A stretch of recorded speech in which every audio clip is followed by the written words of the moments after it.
Episode 14 परछाइयों की दस्तक। राज और मोहब्बत दोनों की डेली पे। मोहब्बत की सुबह।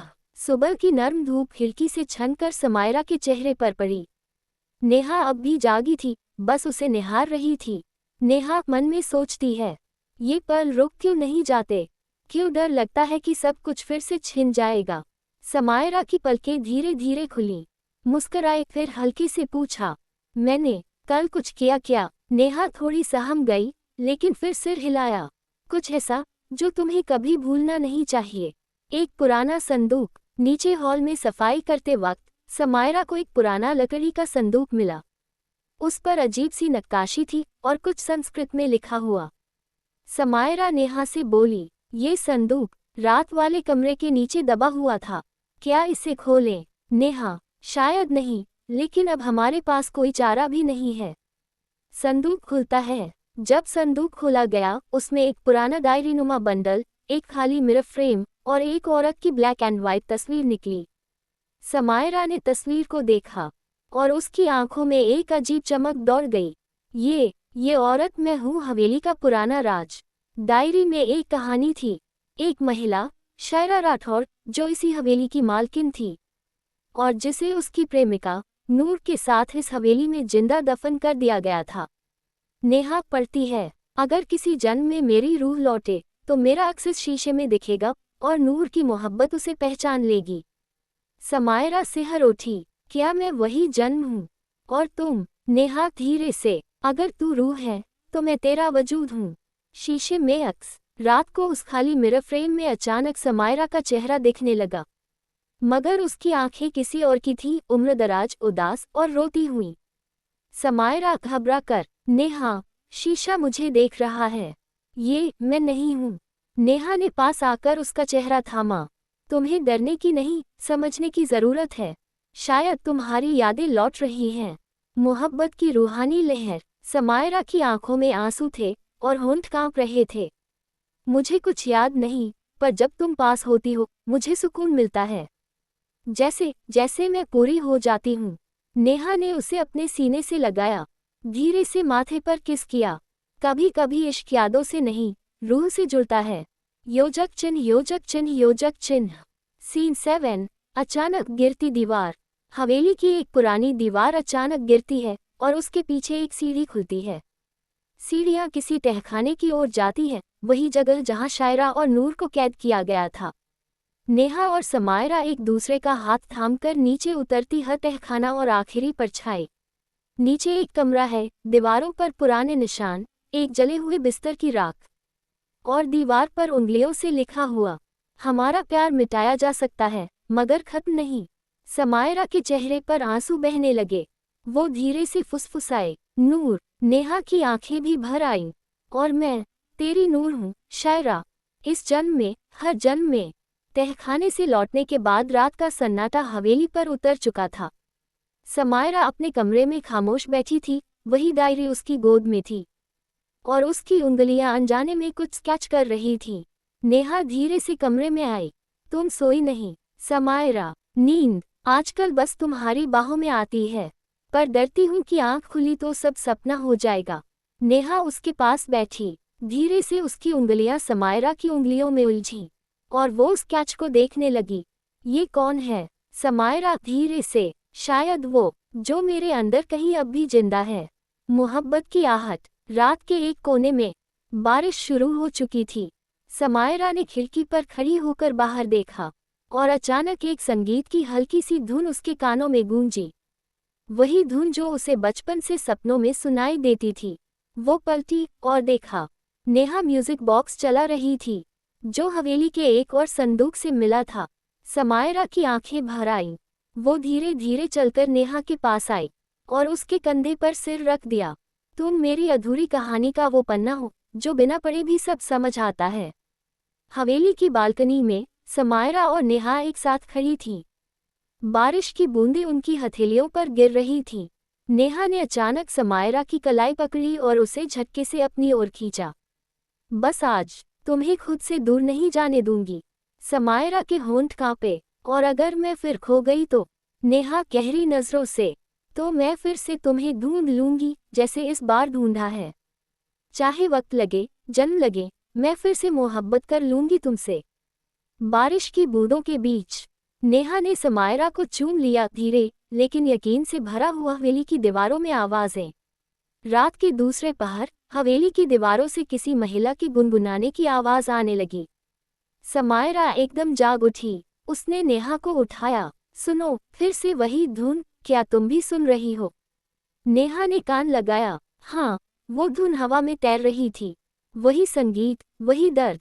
वे दोनों उस आवाज के पीछे चल पड़ी, हवेली के एक और बंद हिस्से की ओर।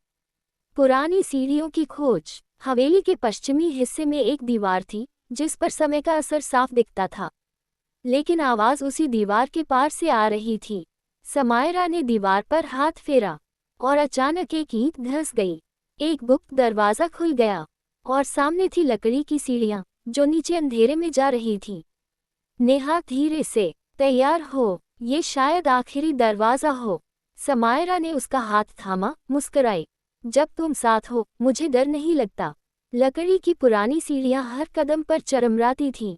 हर नीचे जाता कदम नेहा और समायरा के दिल की धड़कनों को और तेज कर रहा था। नीचे पहुंचकर सामने एक लोहे का दरवाजा था और उस पर कुछ जले हुए अक्षर।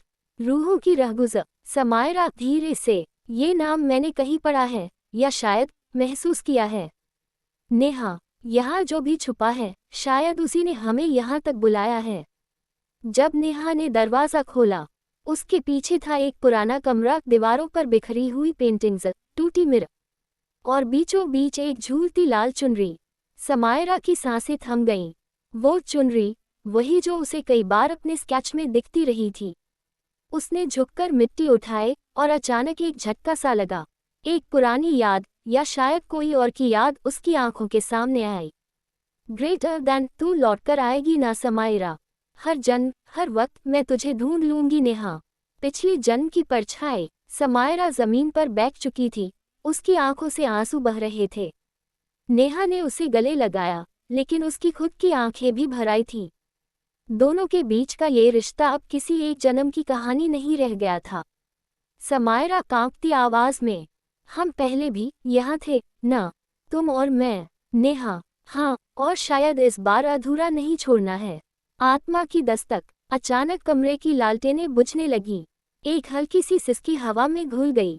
पीछे मुड़कर देखा तो एक महिला की धुंधली परछाई खड़ी थी। उसके होंठ हिले, लेकिन आवाज समायरा के अंदर गूंजी। ग्रेटर देन, मेरा वादा था, मैं लौटूंगी और अब तू भी पूरी होगी। समायरा कांप गई। उसने नेहा की उंगलियों को कसकर थामा। आग का घेरा। अचानक कमरा कांपने लगा। दीवारों पर आग की लकीरें बनने लगीं और चारों तरफ तेज शोर। नेहा और समायरा एक दूसरे की आंखों में देख रहे थे। उनकी सांसें थमी थीं, लेकिन उनका प्यार अब डर के पार था। नेहा धीरे से, अगर ये आखिरी पल भी है तो मैं चाहती हूँ ये तेरे होठों के पास गुजरे। समायरा की आंखों से आंसू गिर रहे थे, लेकिन होंठ मुस्कुरा रहे थे और दोनों के बीच एक फिर से वही धीमा, गहरा, आत्मा को छू लेने वाला चुंबन हुआ। शांति की एक पल। अचानक सब कुछ शांत हो गया। आग बुझ चुकी थी। वो परछाई उस महिला की अब एक हल्की सी रोशनी में बदल चुकी थी, जो हवेली की दीवारों में समा गई। नेहा और समायरा अब एक दूसरे को थामे बिना कुछ कहे उस शांति को महसूस कर रहे थे। कमरे के कोने में रखा एक पुराना, टूटा हुआ दर्पण, जिसे अब तक दोनों ने अनदेखा किया था, अचानक चमक उठा। समायरा की नज़र उस पर पड़ी और वो ठिठक गई। दर्पण में दिख रही थी एक और समायरा, लेकिन उसके कपड़े पुराने जमाने के थे। आंखों में वही मोहब्बत, लेकिन चेहरा थका हुआ और अकेला। नेहा ने भी देखा और उसने खुद को देखा उसी रूप में जो शायद 100 साल पहले था। ग्रेटर देन, ये हम थे। समायरा, हम हैं। शायद यही कहानी बार बार दोहराई जा रही है जब तक इसका अंत हम खुद न लिखें। वो पहली बार फिर से। समायरा ने दर्पण की ओर हाथ बढ़ाया। जैसे ही उसकी उंगलियां उस ठंडी सतह से टकराईं, एक हल्की सी बिजली सी दौड़ गई और अचानक दोनों के सामने वो पल दोबारा जीवित हो गया, जहां उन्होंने पहली बार एक दूसरे को देखा था, पुराने जन्म में। एक पुराना मंदिर, बारिश में भीगती समायरा और छतरी थामे नेहा। नेहा ने उसकी ओर देखा और कहा, हर बार तुझे इस बारिश में ढूंढ ही लेती हूँ समायरा, हर बार मैं भीग जाती हूँ तेरी छाया के इंतजार में। वक्त की दरारें, सच और भ्रम की सीमाएं अब धुंधली हो चुकी थीं। हवेली की दीवारें भी अब नजदीक आने लगी थीं, जैसे वो दोनों को अपनी कहानी का हिस्सा बनाना चाहती हूँ। समायरा ने एक गहरी सांस ली। उसकी उंगलियां नेहा की हथेली में उलझीं। नेहा धीरे से, तू साथ है तो डर नहीं लगता अब समायरा, क्योंकि अब हम सिर्फ दो जिस्म नहीं, एक कहानी है। होठों की खामोश दुआ। नेहा ने समायरा के चेहरे को अपने हाथों में थामा, उसकी भीगी पलकें चूमी, फिर एक लंबा, धीमा और बेहद इमोशनल किस। ना कोई जल्दबाजी, ना कोई शब्द, सिर्फ एहसास। इस बार उनका प्यार सिर्फ एक चुंबन नहीं था, ये एक वादा था, हर जन्म में मिलने का। अंधेरे से उजाले तक कमरे की दीवारों से अब हल्की रोशनी छन रही थी, जैसे हवेली अब उन्हें अपनाने लगी हो। दरवाज़ा जो कभी बंद होता था अब खुल चुका था। हवेली का अंधेरा धीरे धीरे पीछे छूटने लगा और सामने थी एक नई सुबह। हवेली की पुरानी खिड़की से हल्की सी हवा अंदर आई। समायरा के बाल उसके चेहरे पर बिखर गए। नेहा ने बड़े प्यार से उन्हें हटाया। उसकी उंगलियां समायरा के चेहरे पर एक हल्की सरसराहट छोड़ गईं। नेहा धीरे से, तेरे करीब आकर मुझे खुद से मिलने का एहसास होता है। समायरा की मुस्कुराहट एक जवाब थी, शब्दों से ज्यादा भरोसेमंद। वो पहली रात साथ, दोनों अब हवेली के उसी हिस्से में थी जहां अब तक कोई रुका नहीं था। एक पुराना बेड, खिड़की से आती चांदनी, और उनके बीच अब कोई दूरी नहीं बची थी। समायरा धीरे से नेहा की ओर झुकी, उसके होठों पर एक और किस, इस बार थोड़ी और लंबी, थोड़ी और गहरी। नेहा की सांसें तेज हो गईं। उसने समायरा का हाथ थामा और उसे अपनी ओर खींच लिया। नेहा, आज सिर्फ तू है, तेरा स्पर्श, तेरी धड़कन, तेरी सांसें। समायरा, और तेरे पास रहकर मैं फिर से जी रही हूँ। एहसास की तपिश। रात अब ठंडी नहीं थी, बल्कि उनके स्पर्शों की गर्मी से भर चुकी थी। नेहा ने समायरा की पीठ पर हाथ फिराया। उसकी उंगलियां जैसे हर उस दर्द को मिटा रही थीं, जो हवेली ने उसकी रूह में भर दिया था। समायरा की सांसें रुक रुक कर नेहा की गर्दन पर टकरा रही थीं। एक कपकपाहट सी दोनों में फैल गई। उनका साथ अब सिर्फ आत्मिक नहीं, शारीरिक रूप से भी जुड़ रहा था, धीरे, सुकून से, पूरा महसूस करते हुए। एक ही रिदम, दोनों के शरीर अब एक लय में थे। हर हरकत, हर स्पर्श जैसे कोई पुराने संगीत की मधुर धुन हो। चांदनी उनकी त्वचा पर पड़ रही थी, और हवेली की दीवारें जैसे अब उनका प्यार समेट रही थीं, कभी चुपचाप, कभी गवाही बनकर। नेहा, बहुत धीमे से, तू हर उस लम्हे में है जहां मैं अब तक अधूरी थी। समायरा ने उसके माथे पर किस किया। थकावट भरा सुकून। कुछ घंटों बाद समायरा नेहा की बाहों में सो गई थी। उसके होठों पर एक हल्की मुस्कान थी, जैसे बरसों का सुकून आज मिला हो। नेहा उसके बालों में उंगलियां फिराते हुए सोच रही थी, ग्रेटर देन, अगर ये सपना है तो मैं जागना नहीं चाहती। एक और सुबह, एक नई शुरुआत। सुबह की हल्की धूप खिड़की से भीतर आई। समायरा उठी तो सामने नेहा थी, उसकी आंखों में वही अपनापन। दोनों ने एक दूसरे को देखा और बिना कुछ कहे एक और हग में समा गईं। नेहा मुस्कुराते हुए, अब हम सिर्फ हवेली की कहानी नहीं हैं, हम खुद अपनी मोहब्बत की नई किताब हैं।